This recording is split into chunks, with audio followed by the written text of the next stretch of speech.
सुभाष मुंडा हत्याकांड की गूंज विधानसभा परिसर में सुनाई दी। बीजेपी विधायकों ने विधानसभा परिसर में प्रदर्शन किया और हत्याकांड की सीबीआई जांच की मांग की है। बीजेपी ने राज्य की कानून व्यवस्था पर सवाल उठाए हैं, जिस पर मंत्री मिथिलेश ठाकुर ने पलटवार किया और बीजेपी को मणिपुर को देखने की सलाह दी। वहीं जेएमएम विधायक सुदीप कुमार सोनू ने सरिया में महिला से हैवानियत की घटना को प्रेम प्रसंग बताया। विधानसभा परिसर में सुभाष मुंडा हत्याकांड की गूंज, लॉ एंड ऑर्डर को लेकर बीजेपी विधायकों का प्रदर्शन। विधानसभा के मॉनसून सत्र के पहले दिन सुभाष मुंडा हत्याकांड की गूंज सुनाई दी। विधानसभा परिसर में कानून व्यवस्था को लेकर बीजेपी विधायकों ने प्रदर्शन किया। बाबूलाल मरांडी ने कहा कि राज्य में आदिवासी नौजवानों को निशाना बनाया जा रहा है, लेकिन सरकार पुलिस को टूल की तरह इस्तेमाल कर रही है। सुदेश महतो ने भी गिरती कानून व्यवस्था को लेकर राज्य सरकार पर निशाना साधा कि पुलिस को ये टूल्स की तरह उपयोग करते हैं और उसका ये दुष्परिणाम ये होता है लगातार हत्या हो रही है। उसमें भी हम देखेंगे कि खास करके जो ट्राइबल युवक है, जो टैलेंट है, वो उसके शिकार हो रहे हैं। देश में सबसे ज्यादा घटनाएं महिला अपराध से जुड़ा हुआ हो, जनरल अपराध हो, सबसे ज्यादा यहाँ घटी गई। दूसरा, पुलिस का जो जनरल काम होता है उस व्यवहार से पुलिस बाहर निकल चुकी है। जो फाइल्स पड़े हुए हैं जिस पर अनुसंधान होने हैं, ऐसे फाइल लंबे समय से लंबित रहते हैं।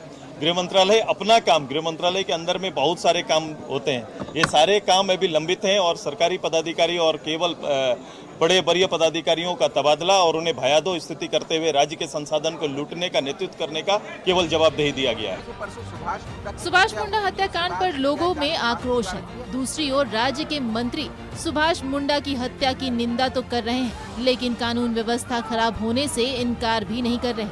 झारखंड में लॉ एंड ऑर्डर के सवाल पर पीएचईडी मंत्री ने बीजेपी को मणिपुर के हालात को देखने की नसीहत दी। दूसरी ओर सरिया में महिला से हैवानियत को गिरिडीह विधायक प्रेम प्रसंग से जोड़कर ज्यादा तूल नहीं देने की नसीहत दे रहे हैं। लेकिन ये जो कह रहे हैं, इनके अपने दामन में झांकना चाहिए कि पूरा देश, पूरी दुनिया देख रही है क्या हो रहा है मणिपुर में। इस पर भी इन्हें जवाब देना चाहिए। जिस सरिया की घटना को इतना हाइप दिया गया, वो सरिया की घटना प्रेम प्रसंग की घटना थी। उस लड़के के पिता और उसकी दोनों माताओं ने मिलकर इस महिला, जिस 25-26 साल की महिला थी जिसके साथ उसके अवैध संबंध थे, उसको मना किया था और ये एक अपराध कर्म कारित किया गया। 4 घंटे के अंदर में चारों लोग पकड़ाकर गिरफ्तार होकर जेल चले गए। इधर सीएम हेमंत सोरेन ने सदन में विपक्ष के हर सवाल का जवाब देने की बात कही। उन्होंने कहा कि सदन में जो भी सवाल आएंगे उसका मुकम्मल जवाब दिया जाएगा। जो बातें हैं आने दीजिए और सरकार विपक्ष के हर सवाल का जवाब देने के लिए तैयार है। मॉनसून सत्र के पहले दिन शोक प्रकाश के बाद सदन की कार्यवाही सोमवार तक स्थगित कर दी गई, लेकिन सदन के पहले ही दिन जिस तरह से कानून व्यवस्था को लेकर विधानसभा परिसर में प्रदर्शन हुआ, उससे साफ जाहिर है कि मॉनसून सत्र भी गर्म रहेगा। न्यूज़ 11 भारत के लिए रांची से राकेश कुमार और रुबिन उपाध्याय की रिपोर्ट। और सीधा जुड़ेंगे सहयोगी राजेश हमारे साथ मौजूद है। राजेश, आज से मॉनसून सत्र की शुरुआत हुई, लेकिन मॉनसून सत्र में सदन के बाहर की अगर बात करें तो विपक्ष ने सरकार को घेरने का काम किया। कई मुद्दे थे, इन मुद्दों पर प्रदर्शन किया गया, चाहे राज्य की विधि व्यवस्था हो, सुभाष मुंडा की हत्या हो, कई ऐसे सवाल जिसे लेकर प्रदर्शन किया गया आज सदन के बाहर।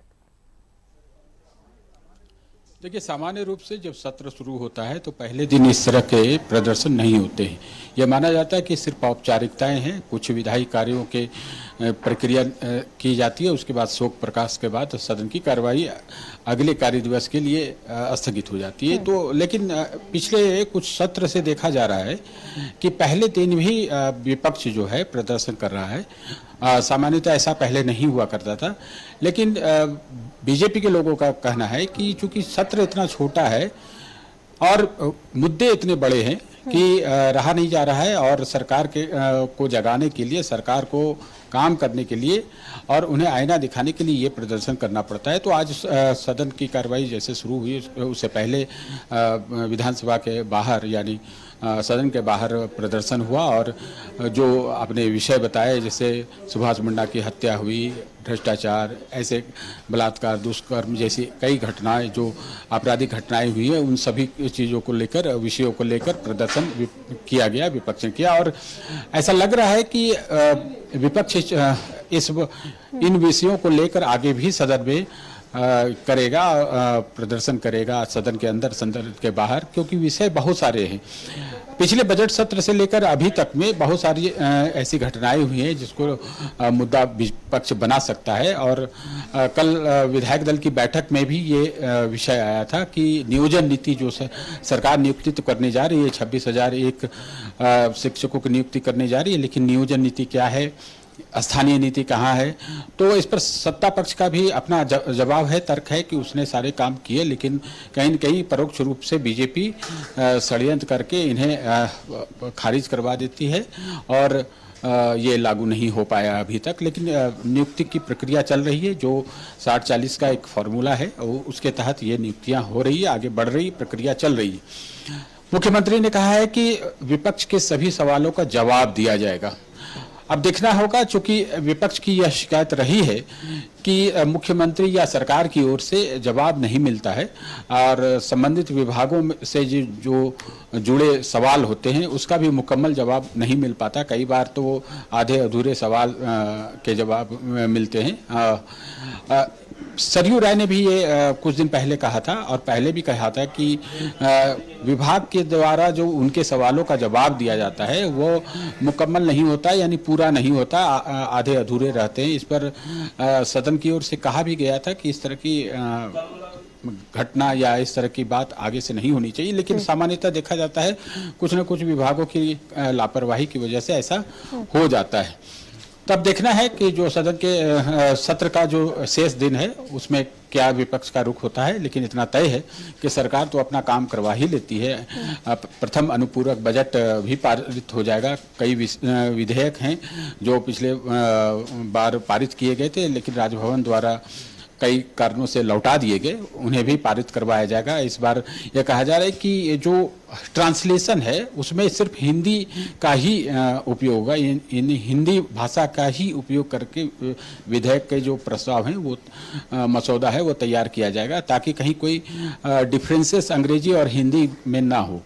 कई बार ऐसा देखा गया है कि राजभवन ने इसलिए विधेयक लौटाया है क्योंकि अंग्रेजी और हिंदी के अनुवाद में अंतर पाया गया है, इसलिए ऐसा निर्णय लिया गया है। तो अभी देखना होगा कि जो मॉब लिंचिंग हो या फिर इससे जुड़े अन्य विधेयक हैं जो सरकार लाने जा रही है वो पारित तो हो ही जाएंगे, क्योंकि सरकार के पास तो आंकड़े होते हैं, लेकिन आगे उनका क्या होता है, राजभवन उस पर स्वीकृति देता है या नहीं। लेकिन कई विषय हैं जिसको लेकर विपक्ष सदन में हंगामा करेगा, सरकार को घेरने का प्रयास करेगा। राजेश, आज भी जब वार पलटवार हो रहा था कई चीजें ऐसे सामने आई जो माननीयों के मुंह में शोभा नहीं देती है। अगर बात करें सत्ता पक्ष की, सत्ता पक्ष, राज्य की सत्ता पक्ष का कहना है कि आप मणिपुर देखिए, मणिपुर में क्या घटनाएं हो रही हैं, चूंकि बीजेपी की पार्टी वहां पर सरकार में है। विपक्षियों का कहना है कि आप यहाँ देखिए यहाँ क्या हो रहा है। तो एक दूसरे को सिर्फ और सिर्फ आईना दिखाने का काम किया जा रहा है। जो मेन मुद्दा है महिलाओं के साथ जो शोषण हो रहा है, महिलाओं के साथ जिस भी तरह की घटनाएं घट रही है, वो फोकस नहीं है। फोकस ये है कि आपकी पार्टी वहां क्या कर रही है, हमारी पार्टी यहाँ का क्या कर रही है। तो बस वार और पलटवार ही हो रहा है। देखिए, सारी चीज़ें राजनीति हो रही है। अब मणिपुर में हिंसा हो रही है और झारखंड में जो इस तरह की कई घटनाएं हो चुकी हैं, इसकी तुलना अगर की जाए तो ये बिल्कुल गलत है। ठीक है, वो घटना भी बेहद निंदनीय है, उसकी कोई तारीफ नहीं किया, या उसके बीजेपी के कई नेता, चाहे वो प्रधानमंत्री क्यों ना हो या झारखंड के जो नेता हैं बाबूलाल मरांडी हों या अन्य नेता, सभी ने उस घटना की निंदा की है। लेकिन वहाँ पर जो शांति बहाल करने की प्रक्रिया चल रही है, ठीक है, वहाँ समस्या गंभीर है, लेकिन इसका यह अर्थ नहीं होता है कि अपने घर में जो घटनाएं हो रही है, मुख्यमंत्री बैठक करते हैं, पुलिस विभाग के महकमा के साथ और यह कहते हैं कि किसी प्रकार की घटनाएं नहीं होनी चाहिए। पुलिस को पूरी छूट मिली है विधि व्यवस्था को मेंटेन करने के लिए, बावजूद इसके ये घटनाएं हो जा रही है, जैसा कि बीजेपी के लोगों का आरोप भी है। तो ये चिंता की बात है। ये आरोप प्रत्यारोप की राजनीति छोड़कर कल एक बात और भी यूपीए विधायक दल की बैठक में आई थी कि कांग्रेस के विधायकों ने कहा है मुख्यमंत्री को कि वो उनके सुरक्षा गार्ड ले लें, लेकिन आम जनता की सुरक्षा जरूर करें। बीजेपी ने इस विषय को उठाया और कहा है कि यह सरकार देख लीजिए जिसमें कांग्रेस शामिल है, वह उनके विधायक यह कह रहे हैं कि उनके गार्ड ले लिए जाए लेकिन जनता को सुरक्षा दिया जाए। ये कितना हास्यास्पद है और पाखंड जैसा है। तो ये स्थिति है। निश्चित रूप से मणिपुर की घटना भी निंदनीय है और यहाँ पर अपराध हो रहे हैं तो लोगों में एक भय का माहौल है। सभी को अपने अपने क्षेत्र में अच्छा से काम करना चाहिए, जनता की यही अपेक्षा है। राजनीति अपनी जगह है, लेकिन जो एथिक्स है वो भी मेंटेन होना चाहिए। ये जरूर स्वीकार करना चाहिए कि हाँ, यहाँ पर भी घटनाएं हो रही है। आज बीजेपी की ओर से एक आंकड़ा जारी किया गया है कि एनसीआरबी के आंकड़ों के अनुसार झारखंड में बहुत खराब स्थिति है। तो सरकार गंभीर है। मुख्यमंत्री ने बैठक भी की थी, लेकिन तंत्र को थोड़ा और भी मजबूत करने की जरूरत है और पुलिस को सख्त निर्देश देने की जरूरत है कि वह विधि व्यवस्था का संधारण बेहतर तरीके से करे।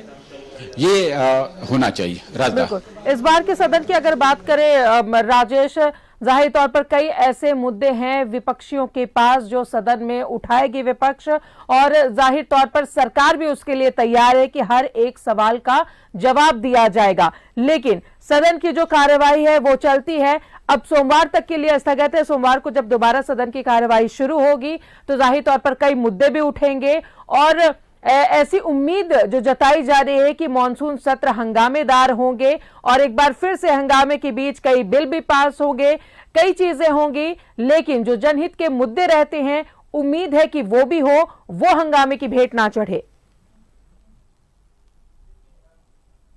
देखिए, इसकी चिंता माननीयों को करनी चाहिए, चाहे वह सत्ता पक्ष के हों या विपक्ष को, क्योंकि वो जनप्रतिनिधि हैं। अपने अपने क्षेत्र की समस्याओं को लेकर इस सदन में आकर वो रखें तो शायद इस पर उनका समाधान हो, जनता को राहत मिले।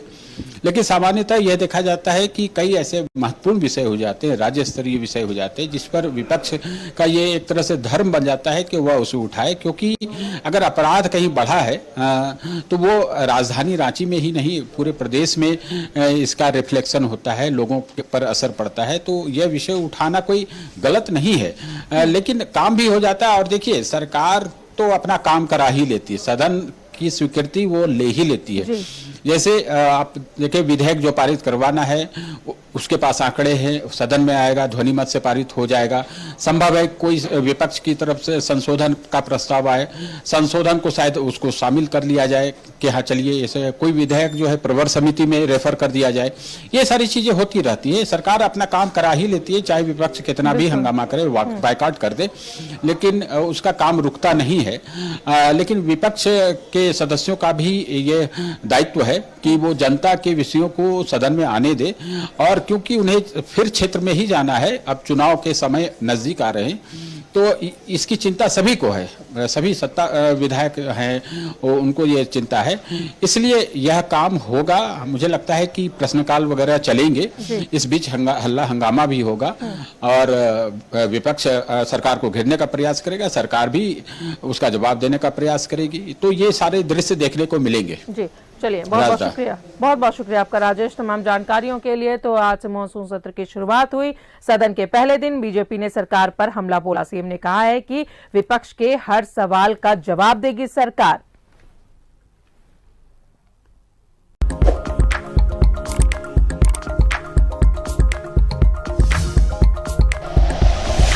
Like and share videos, subscribe करें हमारा चैनल और प्रेस करें बेल आइकॉन। न्यूज़ 11 भारत, सच है तो दिखेगा।